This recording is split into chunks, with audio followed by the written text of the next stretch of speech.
Medina की गलियों में सूरज ढल रहा था। धूल और रोशनी आपस में मिलकर एक अजीब सी शफ़ाक हवा पैदा कर रही थी।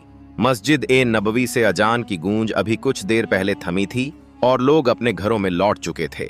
उस माहौल में एक पुरानी झोपड़ी के अंदर 3 छोटे छोटे बच्चे अपनी माँ के इर्द गिर्द बैठे हुए थे। उनके गालों पर भूख की लकीरें थीं और आंखों में आंसुओं का समुंदर। माँ ने फटे पुराने कपड़े पहन रखे थे और चेहरे पर थकान की गहराई साफ झलक रही थी। शौहर का इंतकाल जंग ए उहुद में हो चुका था और उसके बाद से जिंदगी जैसे ठहर सी गई थी। घर में न कोई कमाने वाला था और न कोई सहारा। दिन के बाद दिन गड़ुरबत और भूख ने उन्हें घेर लिया था। कई दिनों से चूल्हा ठंडा पड़ा था और बच्चे हर रात माँ के पास रोते रोते सो जाते। माँ उनका दर्द देखकर भी कुछ नहीं कर पाती, बस कुरान की आयतें पढ़कर उनके दिल को समझाने की कोशिश करती। उस शाम हालात और तंग हो चुके थे। घर में बस एक मुट्ठी आटा बचा था। माँ ने आंसू पोंछे और तय किया कि इस मुट्ठी आटे से 3 रोटियां बना दूंगी ताकि आज बच्चे कम से कम पेट भरकर सो जाएं। उसने चूल्हे में लकड़ी जलाई और आटे को गूंथकर तवे पर रख दिया। बच्चे उत्सुक नजरों से रोटी को देख रहे थे। उनकी आंखों में एक अजीब चमक थी, जैसे इस रोटी में उनकी सारी उम्मीदें बसी हों। पहली रोटी तवे पर पक ही रही थी कि अचानक दरवाजे पर दस्तक हुई। माँ चौंक गई। उसने दरवाजा खोला तो बाहर एक फकीर खड़ा था। वह थका हारा और भूखा लग रहा था। कांपती आवाज में बोला, अल्लाह के नाम पर कुछ दे दो, 3 दिन से भूखा हूं। माँ का दिल कांप गया। उसने पीछे पलटकर देखा तो बच्चे रोटी की तरफ टकटकी लगाए बैठे थे। उनके होंठ सूखे थे और आंसू बह रहे थे। दिल और माँ के जज्बात के बीच एक जंग शुरू हो गई। एक तरफ बच्चों की भूख थी, दूसरी तरफ फकीर का सवाल। आखिरकार उसने कांपते हाथों से पहली रोटी उठाई और फकीर को दे दी। बच्चे चीख पड़े, अम्मी, हमारी भूख। माँ की आंखें भर आईं। उसने बच्चों के सिर पर हाथ फेरते हुए कहा, बेटा, अल्लाह देख रहा है। जिसने हमें पैदा किया है वही खिलाएगा। अगर हम अल्लाह के नाम पर देंगे तो अल्लाह हमें और देगा। चूल्हे पर दूसरी रोटी रखी गई। बच्चों की आंखों में इस बार और भी तेज उम्मीद जगने लगी। वे सोच रहे थे कि अब ये रोटी हमें मिलेगी, लेकिन तभी दरवाजे पर फिर से दस्तक हुई। माँ घबराई हुई सी दरवाजे तक गई। बाहर देखा तो एक यतीम बच्चा खड़ा था। उसकी आंखें धंसी हुई थीं और शरीर कमजोरी से कांप रहा था। उसने धीरे से कहा, खाला, 2 दिन से कुछ नहीं खाया, रहम कर दो। माँ के दिल पर जैसे किसी ने छुरी चला दी। वह अंदर लौटी, बच्चों की तरफ देखा, जिनके चेहरों पर गुस्सा और दर्द दोनों थे। मगर उसने दूसरी रोटी भी उठाई और यतीम बच्चे को पकड़ा दी। बच्चों की चीखें अब और तेज हो गईं। वे फूट फूट कर रोने लगे। माँ के आंसू भी रुक न पाए, मगर उसने कहा, अगर हम भूखे रहकर किसी यतीम का पेट भर दें तो अल्लाह हमारी भूख को दूर कर देगा। सब्र करो मेरे लाल। अब आखिरी उम्मीद बची थी। तीसरी रोटी पक रही थी। बच्चे उसे देखकर जैसे अपनी सारी थकान भूल गए थे। उन्हें लग रहा था कि शायद अब ये आखिरी रोटी उन्हें मिल जाएगी, मगर किस्मत की जांच पूरी होने वाली थी। जैसे ही रोटी तवे से उतरी, दरवाजे पर तीसरी बार दस्तक हुई। मां कांपते दिल के साथ दरवाजे तक पहुंची। बाहर एक मुसाफिर खड़ा था। उसका चेहरा धूप और सफर की थकान से काला पड़ गया था। होंठ सूखे थे और आंखों में दया की पुकार। उसने धीमी आवाज में कहा, बहन, 2 दिन से सफर में हूं, खाने को कुछ नहीं मिला। मां की रूह कांप गई। बच्चों की चीखें उसके कानों में गूंज रही थीं, मगर उसके दिल में अल्लाह का खौफ और रहमत की उम्मीद और भी गहरी थी। उसने तीसरी रोटी भी मुसाफिर को दे दी। अब बच्चे सिसकते हुए मां की गोद में गिर गए।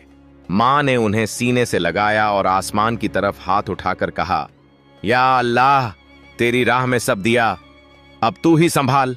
रात का सन्नाटा गहराने लगा। बच्चे भूख से रोते रोते सो गए। मां की आंखों से भी आंसू बहते रहे, मगर उसका दिल हल्का था। उसे यकीन था कि अल्लाह उन्हें तन्हा नहीं छोड़ेगा। सुबह अजान की आवाज गूंजी। हवा में ताजगी घुल गई। अचानक दरवाजे पर दस्तक हुई। मां ने दरवाजा खोला तो सामने हजरत अली और उनके साथ कुछ सहाबा खड़े थे। उनके हाथों में खाने से भरे थैले थे। मां की आंखें आश्चर्य से फैल गईं। हजरत अली ने कहा, रसूलुल्लाह ने हमें भेजा है। अल्लाह ने फरिश्तों को भेजा और उन्हें बताया कि इस घर से 3 बार रोटियां अल्लाह की राह में दी गईं। अब ये अमानत तुम्हारे बच्चों तक पहुंचानी है। बच्चे नींद से उठे और उनके सामने खाने के ढेर लगे थे। उनकी आंखों में चमक लौट आई। वे दौड़कर खाने पर टूट पड़े। मां सजदे में गिर गई और रोते हुए बोली, या अल्लाह, तू कितना रहम दिल है। इंसान भूख से लड़ नहीं सकता, मगर सब्र करने वाला कभी तन्हा नहीं रहता। उस सुबह जब सहाबा खाना लेकर आए और बच्चों ने पेट भरकर खाना खाया, तो पूरे घर में जैसे बरकत की बारिश हो गई। मां की आंखों से आंसू थम ही नहीं रहे थे। वह बार बार कहती, या अल्लाह, मैंने 3 रोटियां दी थीं और तूने मेरे बच्चों को तेरे नबी के हाथों से पूरा खजाना भेज दिया। यह तेरी रहमत है। लेकिन यह वाकया यहीं खत्म नहीं हुआ। सहाबा जब वापस मस्जिद ए नबवी पहुंचे तो उन्होंने रसूलुल्लाह को पूरा हाल सुनाया। नबी करीम के चेहरे पर मुस्कान आ गई और उन्होंने फरमाया, अल्लाह ताला अपने बंदों की आजमाइश करता है और सब्र करने वालों पर रहमत की बारिश करता है। जिसने अल्लाह के नाम पर दी हुई एक चीज लौटाई, अल्लाह उसके बदले में 70 गुना ज्यादा देता है। उस औरत का घर अब पूरे मदीना में मिसाल बन गया। लोग उसकी कुर्बानी की बातें करते। हर गली कूचे में बच्चे भी कहते, देखो, भूखे रहने के बावजूद उस मां ने 3 रोटियां बांट दी और अल्लाह ने उसके घर को भर दिया। कुछ दिन गुजरे। मां के घर में न सिर्फ खाना बल्कि बरकतें उतरने लगीं। पड़ोसी अक्सर कहते, अल्लाह की राह में देने से कमी नहीं होती, बल्कि यही असली दौलत है। उस औरत के बच्चे बड़े हुए तो उनके दिलों में वही सबका गहराई से बैठ गया। उनमें से एक बच्चा हमेशा गरीबों को खाना खिलाता, दूसरा मुसाफिरों की मदद करता और तीसरा यतीमों का सहारा बन गया।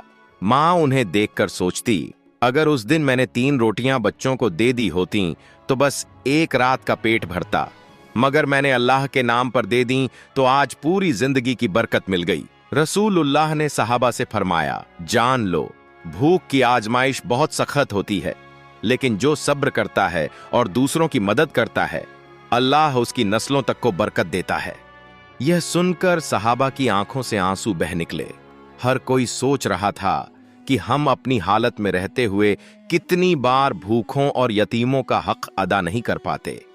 उस औरत ने अपनी भूख मिटाए बगैर दूसरों का पेट भरा और अल्लाह ने उसे जन्नत के दरवाजे तक पहुंचाने वाला बना दिया।